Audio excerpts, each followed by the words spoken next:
Salut à tous, c'est Snake. On se retrouve aujourd'hui sur Skyrim pour une série que je vais débuter dessus. J'appellerai cette série Bien débuter à Skyrim. C'est pour conseiller ceux qui voudraient éventuellement commencer Skyrim en faisant pas trop de bêtises, parce que moi c'est ce que j'ai fait au début et franchement j'ai regretté mes choix plus tard. Alors on va commencer par la première race de la liste, c'est les Argoniens. Donc c'est des sortes de gros hommes lézards. Et les Argoniens, on va plus se déplacer vers un archétype de voleur. Parce que eux, ils ont un bonus de 5 en armure légère, en furtivité aussi, et en vol à la tire. Et un bonus de 10 aussi en crochetage. Ça leur permet vraiment de partir vers le voleur. Après, ils ont un bonus de 5 en guérison en destruction. Ça peut éventuellement dire qu'ils peuvent aller en mage, mais c'est pas terrible, je pense. Après, ce n'est que mon avis. Alors eux ils ont un pouvoir, c'est la bénédiction du East, ça leur permet de régénérer 10 fois plus rapidement leur santé, ce qui permet de bien survivre pendant un combat contre un dragon par exemple. Mais le problème c'est que ce n'est utilisable qu'une seule fois par jour. Et les Argoniens ils ont aussi une résistance de 50% aux maladies et qu'ils sont capables de respirer sous l'eau. Hop, on va passer aux Bretons. Euh, donc les Bretons, eux, ça va plus être des mages. Parce que dans les compétences du mage, ils ont un bonus de 5 en illusion, en guérison, en altération et un bonus de 10 en conjuration. Ce qui veut dire qu'on pourra très tôt leur demander d'invoquer des Atronach très facilement.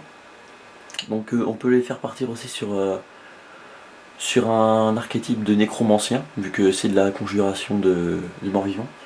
Et ils ont aussi un bonus de 5 en éloquence et en alchimie, ce qui leur permettra de créer des poisons ou des potions pour régénérer leur santé, parce qu'ils sont vraiment faibles au niveau santé. Et du coup les Bretons ils sont assez durs à jouer. Et donc je vous conseille juste de le faire en mage, parce que sinon en mage guerrier vous n'y arriverez pas, vous ferez limite one shot. On va passer aux elfes des bois. Alors les elfes des bois. Alors eux, si vous voulez partir sur un archétype d'archer, c'est vraiment la catégorie qu'il vous faut, vu qu'ils ont un bonus de 10 en archerie, ce qui leur permet d'être beaucoup plus avancés que les autres races en archerie, parce que c'est les seuls qui ont un petit bonus assez sympathique en archerie. On peut aussi les mettre en voleur, vu qu'ils ont pas mal de bonus dans la compétence du voleur. Par exemple, ils ont un bonus de 5 en armure légère, 5 en furtivité, 5 en crochetage, en vol, à la tire et en alchimie. Ça leur permettra vraiment de partir sur un archétype voleur, tir à l'arc, tranquillement, sans vous faire trop de soucis. On passe à l'autre catégorie, les elfes noirs. Alors eux, les elfes noirs, on peut les catégorer dans deux catégories, dans lesquelles ils se placeront bien. Ah merde, j'ai oublié quelque chose sur les elfes des bois. Oui, donc j'ai oublié ça, excusez-moi. Les elfes des bois, ils ont leur pouvoir, c'est en fait ça c'est compliqué à dire. C'est de soumettre un animal à devenir son allié pendant un certain temps, 60 secondes je crois. Et c'est vachement utile par exemple mais sachant qu'il y a un niveau pour l'allégeance. Je crois que ça s'appelle allégeance animale. Et il y a un certain niveau. Et après si c'est un niveau au-dessus, vous n'arriverez plus il n'y aura aucun effet. Et c'est beaucoup mieux que vous preniez le cri qui permet d'aller l'allégeance animale. Mais après c'est quand même un petit bonus déjà au début, ça permet de bien résister quand on se balade dans la campagne. Et eux ils ont un bonus de 50% au poison et aux maladies. Ce qui est assez intéressant. Mais vous verrez que c'est pas tellement utile que ça, vu que finalement les poisons, il y a presque personne qui les utilise à part certains mobs. Donc on va repasser sur les elfes noirs, excusez-moi de ce petit problème. Toc toc. Donc les elfes noirs, je disais que eux ils peuvent partir dans la catégorie voleur ou encore mage. Parce que pour la catégorie voleur, ils ont un bonus de 5 en armure légère, en furtivité et en alchimie. Et pour le mage, ils ont un bonus de 5 en illusion, en altération, et ils ont un bonus de 10 en destruction. Donc eux, c'est des mages assez puissants aussi. Et on peut aussi les faire partir en voleur assassin. De toute façon, leur tête va bien avec. Hein. Ils sont méchants. Et ça peut très bien faire aussi un mage assassin. Enfin, vous faites ce que vous voulez, mais c'est plus mage et voleur, eux. Ils sont meilleurs là-dedans. Alors eux, ils ont une résistance de 50% au feu. Ça, par contre, ça va être vachement utile contre les dragons. Enfin, pas tous les dragons, vu que certains sont de glace aussi. Bon, m'enfoirer. Et ils ont aussi un pouvoir qui s'appelle l'ire ancestrale. Et ça leur permet de s'entourer de feu, je crois. Enfin, j'ai pas trop d'informations là-dessus. Je crois que ça leur permet de s'entourer de feu pour brûler les ennemis autour. Alors on va parler des hauts elfes maintenant. Alors les hauts elfes, ce sont les mages par excellence. Parce que tous leurs bonus de compétences seront dans la magie. Alors ça sert à rien d'essayer de faire un elfe guerrier. Ça peut le faire encore si c'est un elfe qui utilise des armes liées, vu que c'est des armes magiques. Et sinon ça ne sera vraiment pas utile, puisque vous ferez pas tellement de dommages que ça. Alors les hauts elfes, excusez-moi, ils ont bonus de 5 en conjuration, en destruction, en guérison et en altération, ainsi qu'en enchantement. Alors, ils ont aussi un bonus de 10 en illusion. Alors, c'est vraiment le mage par excellence. Et je crois qu'ils ont un bonus de 50 en magie dès le début, à moins que je dise une connerie. Je préfère oublier ce que j'ai dit, parce que je suis vraiment pas sûr là. En tout cas, eux, c'est les mages par excellence, avec les Bretons. Parce que eux, vraiment, ce sera vraiment 100% magie. Vous pourrez peut-être essayer de partir sur autre chose, mais ce sera vachement pas très efficace, je pense. Donc eux, ils ont leur pouvoir, c'est le pouvoir du régalien, et ça leur permet de régénérer plus rapidement leur magie, un peu comme le pouvoir du East des Argoniens. Donc on va passer à la race un peu touche à tout, les impériaux. Alors les impériaux, c'est vraiment une race touche à tout. Si vous ne savez vraiment pas par où est-ce que vous allez partir, en barbare, en mage ou encore en voleur, vous prenez un impérial, comme ça vous pourrez aller partout. Même s'ils sont pas très disposés pour le voleur. Mais bon, vous pouvez quand même le faire sans moins de grâce touche à tout. Alors les impériales, eux, ils ont un bonus de 5 en armure lourde, en parade, à une main, en destruction ainsi qu'en enchantement. Et aussi, c'est important ça, ils ont un bonus de 10 en guérison, donc ça pourra en faire des guérisseurs. Donc ils peuvent rentrer aussi dans la catégorie mage guérisseur. Donc guérisseur, j'aime pas trop cette catégorie là, mais bon. Bon voilà, hein, c'est leur race, hein, on va rien en dire. Alors eux, leur pouvoir c'est la voix de l'empereur. Excusez-moi. En fait, c'est comme un cri, et tous les ennemis autour de vous se calment pendant 1 minute, ce qui vous permettra de vous enfuir lorsque des gardes d'une ville vous attaquent. Oui, ça m'est déjà arrivé. Eux aussi, ils ont un bonus passif, c'est ils gagnent beaucoup, ils trouvent beaucoup plus d'argent dans les cadavres et dans les squelettes, par exemple, qu'il y a dans les donjons ou encore dans les brigands qui pourraient passer par là. Ensuite, on va passer aux petits minous, les petits minous. Alors eux, les petits minous. Alors les petits minous, c'est les voleurs par excellence. Ils sont encore meilleurs que les Argoniens.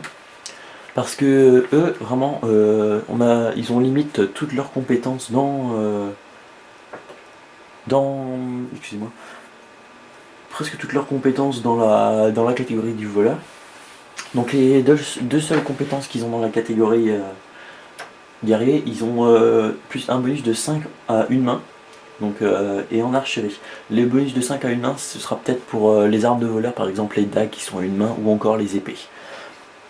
Et donc dans la catégorie voleur, ils ont un bonus de 5 en crochetage, en vol à la tire, en alchimie. Attendez, je me suis trompé. Ah non, c'est bon. En alchimie et un bonus de 10 en furtivité, ce qui leur permettra d'être beaucoup moins repérés au début du jeu. Et c'est assez intéressant. Alors leur pouvoir passif qu'ils ont, leur Khajiit, c'est que quand ils font des combats à main nue, comme des bagarres, ils infligent 15 points de dommage supplémentaires parce qu'ils ont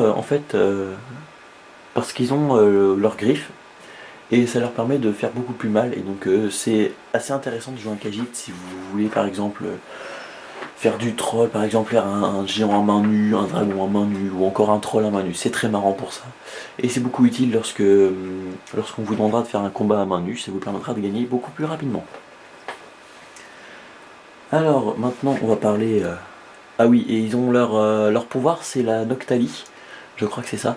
Et ça leur permet de le voir dans la nuit pendant 1 minute. C'est assez intéressant, mais c'est pas tellement utile que ça en fait. Pas comme la bénédiction du East et des Argoniens. Alors, les Nordiques. Voilà, Grumpf. Alors, eux, c'est les barbares par excellence. C'est les grosses brutes épaisses. Ceux qui vont dans le tas, qui tapent. Voilà.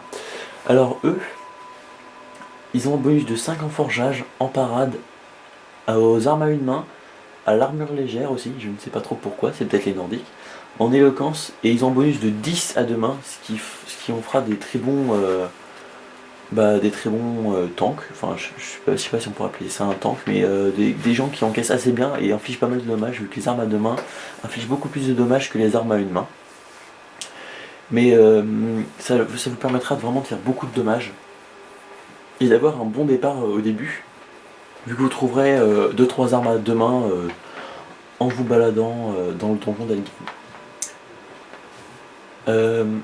Alors eux, leur passif, c'est de la résistance à la magie, enfin à la glace, excusez-moi. Je commence à être un peu fatigué, c'est ma première vidéo. Ils ont une résistance de 50% à la glace, donc ce sera eux aussi très utile face aux dragons, surtout les dragons de glace. Excusez-moi encore, c'est mon petit frère qui vient me voir. Ils ont leur pouvoir, eux, c'est le cri de guerre. Alors en fait, c'est un cri qui permet de faire fuir tous les ennemis autour de vous pendant 1 minute. En plein combat, c'est très utile parce que si jamais vous sentez un peu maltraité par tous les ennemis qui sont autour de vous, vous utilisez votre cri de guerre et vous tapez tous les gens qui y a autour, et puis en général vous prendrez l'avantage.